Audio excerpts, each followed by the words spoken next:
નમસ્તે મિત્રો, આપણા ઘરમાં છે ને કાચની બોટલ લઈને તરત આપણા ઘરના બોલે ભાઈ કાચની બોટલ ઘરમાં નહીં લાવવાની, બહાર મૂકીને આવો.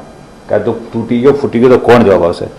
મારા મિત્ર છે મનોજભાઈ સોની, એમને તો ઘરે એક નહીં બે નહીં 2500 કાચની બોટલો ભેગી કરી છે. મનોજભાઈ, સૌથી પહેલા સેલ્યુટ છે તમારા વાઈફને, તમારા ફાધરને બધાને.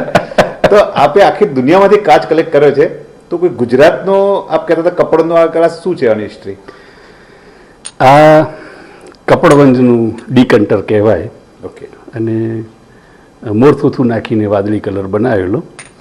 એટલે આ મારી સમજ પ્રમાણે અહીંયાથી જે રીતે ગ્લાસ સાંધવામાં આવ્યો છે રાઈટ, એ 1890માં ઓટોમેટિક બોટલ મેકિંગ મશીનની ઇંગ્લેન્ડમાં શોધ થઈ અને લગભગ 1908 પછી ભારતમાં એ આવ્યું. એટલે એ પહેલાં જે પણ કંઈ ગ્લાસ બન્યા એ ભારતમાં અને ગુજરાતમાં કપડવંજમાં બનતા.